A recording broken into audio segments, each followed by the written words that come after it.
Okay, we are off on our exploration of the book of Acts.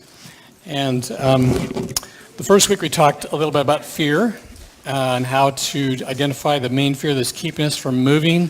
And Acts is a journey. It's sort of the transition of the Old Testament to the New Testament. It's the beginning of the church, and it's the movement of the church out into the world. And we talked about the cycles of every 500 years, and we're sort of on the cusp of that. I don't know if where we are and all that, or if anything is going to happen, but at least things are changing, and there is some movement. And so, guys, God is moving around the world. We want to be a part of that. And so we're sort of trying to discover what our individual role in all that is and what our corporate role in all that is. And so we talked about what fears that we have that might keep us from that. And then last week we talked about a number of things, one of which was language and how language is so important. And every person born thinks their language is the most important thing on the planet, and how important it is for us to be Christians of the world, and to be humble and to be loving of whoever we encounter. And we talked about some ways that we do that. So this morning we're beginning with chapter 3, and I want to read part of this to you, and then discuss some individuals in there. So Acts chapter 2, if you want to follow along. I'm saying 3. Did I say 2? Yeah. Let's do 3.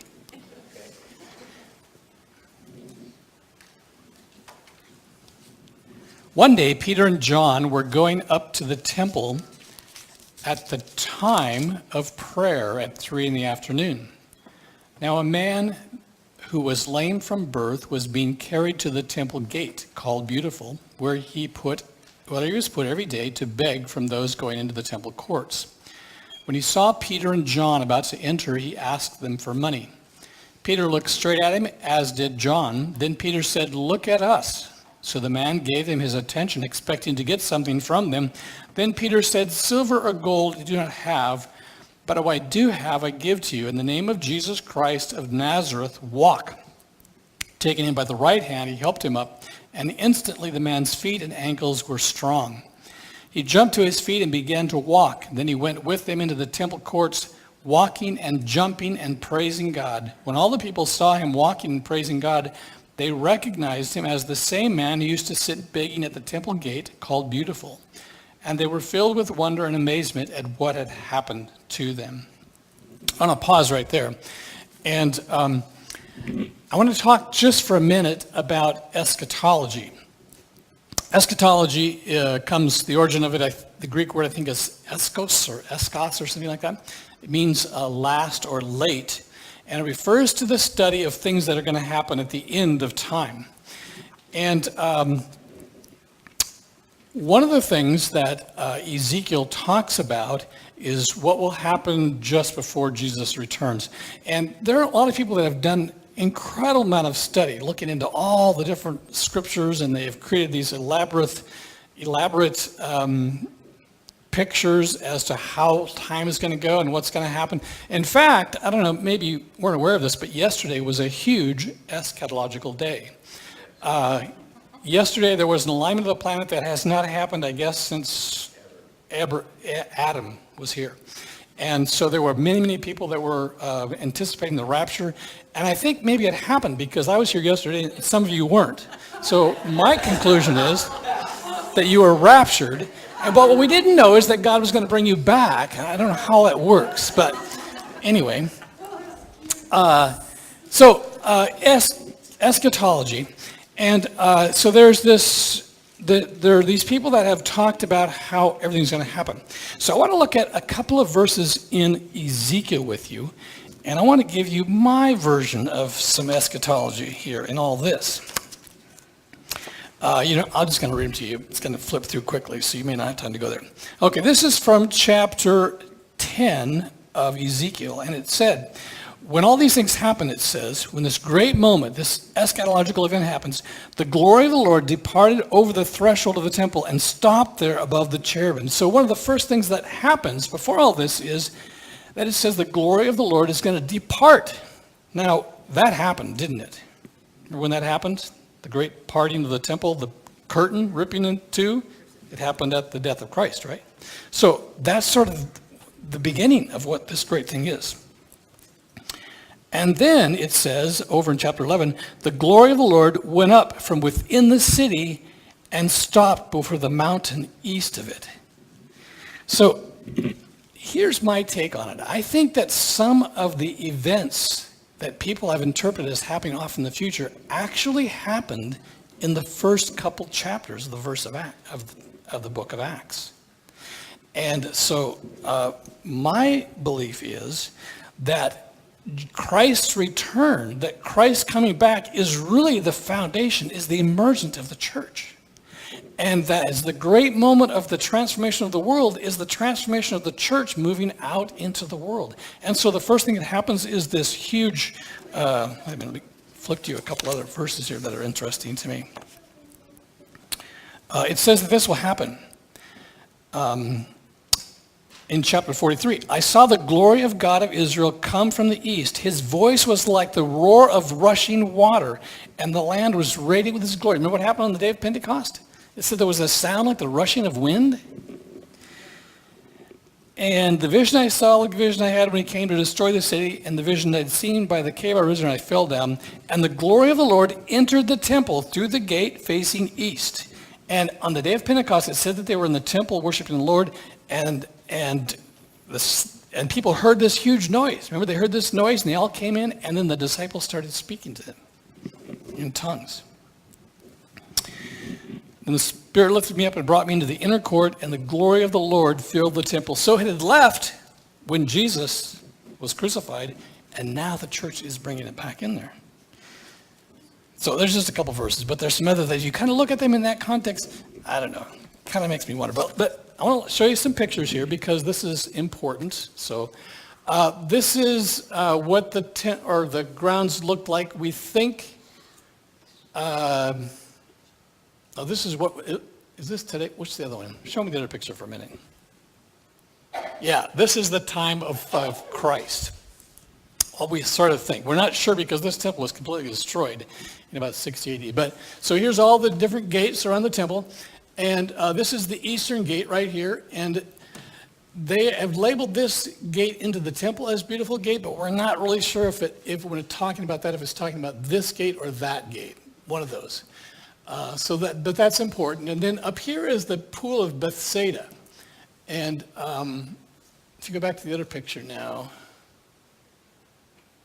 So this is what it looks like today. So this is the Temple Mount, and this is where the eastern gate is. Now this gate actually was built by the Crusaders.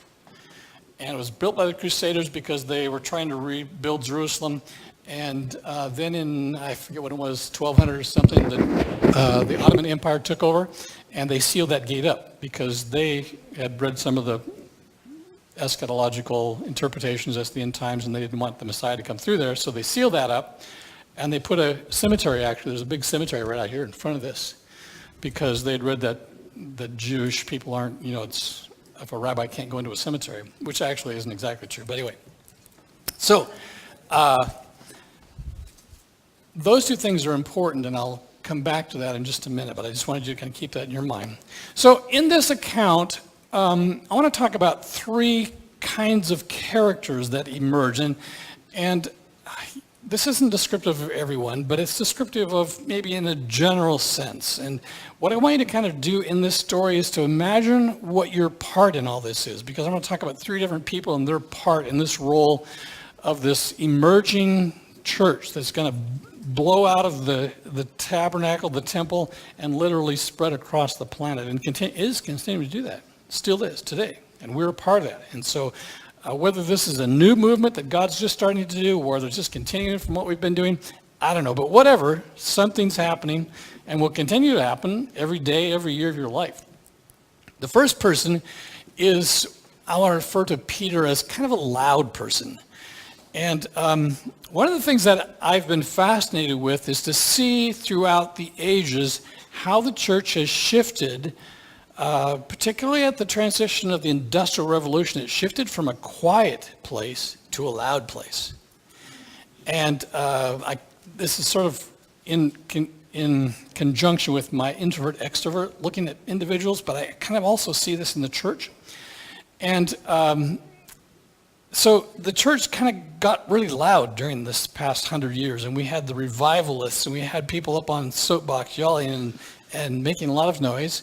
And even today, some churches are renowned for how loud they are. In fact, the louder the church, the more some people like that. I have friends who have big bowls of earplugs in the foyer as you go into the sanctuary, in case you have sensitive ears, in case you haven't destroyed your ears by listening to loud music. You can still protect them a little bit. So you can grab some earplugs on the way into the service. So loudness is sort of in, whereas before the Industrial Revolution, churches were a place of quiet. And you walked in quietly to the church, and things were sort of sedate. And the leaders of the church were the quiet people that sort of lived off in these quiet monasteries. Today, the leaders of the church are often loud. And it's a continuum, and obviously we need both in our place, don't we? We need loud people to sell us vacuum cleaners and cars, and to encourage us. Sometimes it's easy for me just to sit in the quiet, and I sometimes need a loud person to say, come on, we're going to go to the lake, come on. There's people out there we need to talk to, we need to have conversations. And so they're important. But this is what happens to Peter, and Peter is considered a loud person. He's called one of the sons of thunder, right? And he's with John, who's also one of them. So these two loud people.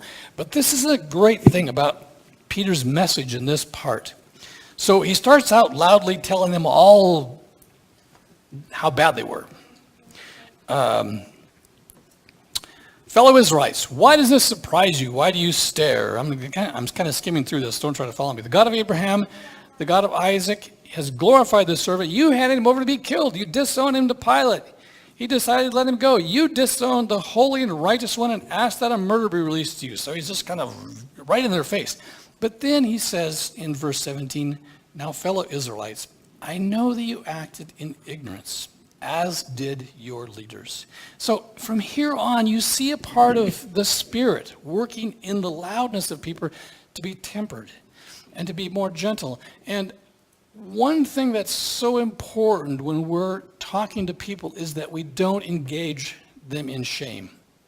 Because shame is never beneficial. Shame will never drive a person or bring a person to God in the right sense.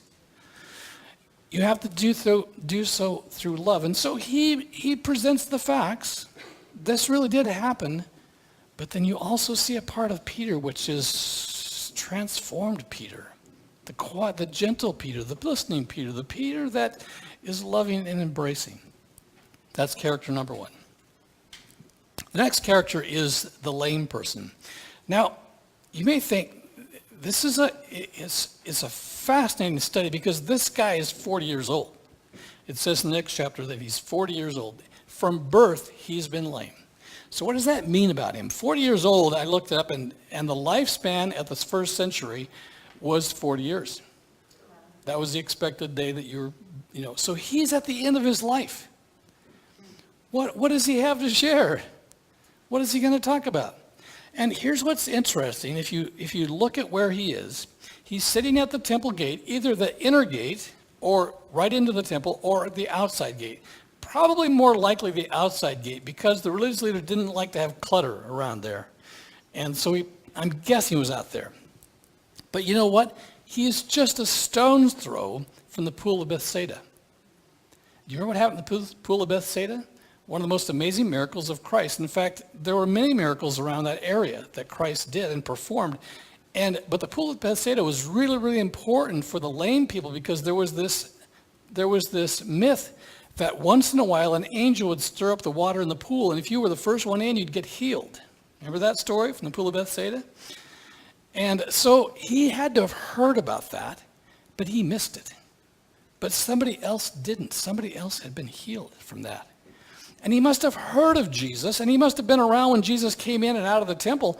And all those potential opportunities that he had to be healed, he didn't get any of them. And now he's sitting there, and he calls out to Peter, and he's asking for alms. Now, that was a perfect place for him to sit, because as a religious person, you're obviously religious because you're going into the temple, but part of the commandments was that you give to the poor. You give alms to the poor. And so what is he saying? Alms for the poor. In other words, he's saying, remember what the law says, you are supposed to give alms for the poor. So, a little bit of guilt there, a little bit of remembrance. So it's a perfect place for a lame person to sit.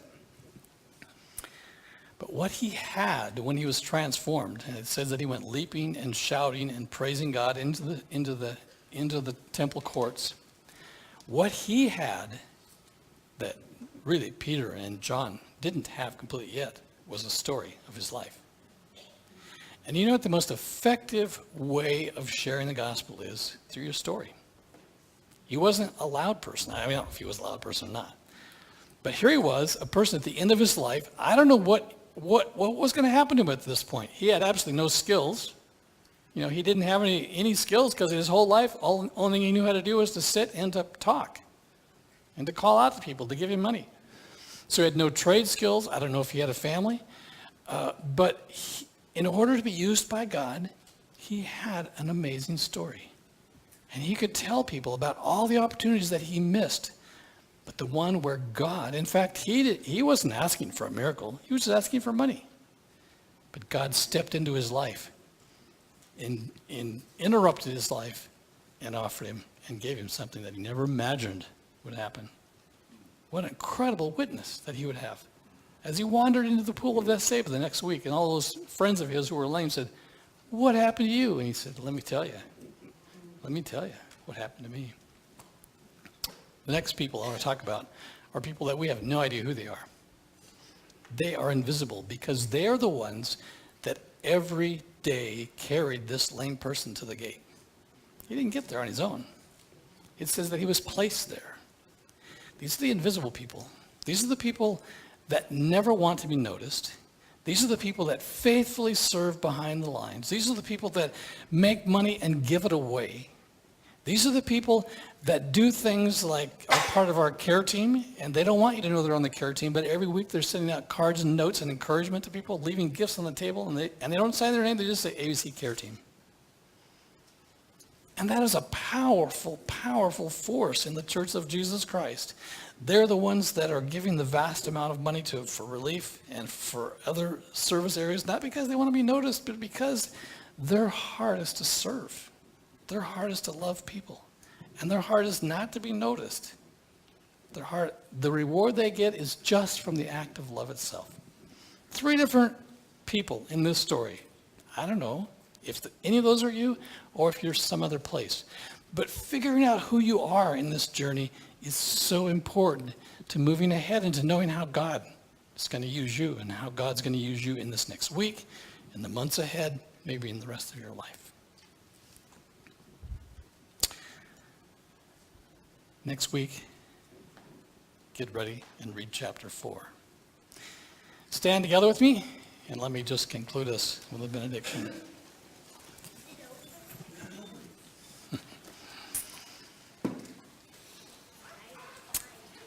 May the God that mellowed Peter, may the God that raised the lame person up and gave him a story, and may the God that motivated those people behind the scenes, may that same God stir your heart to motivate you, to push you into the place that he has for you as we move ahead.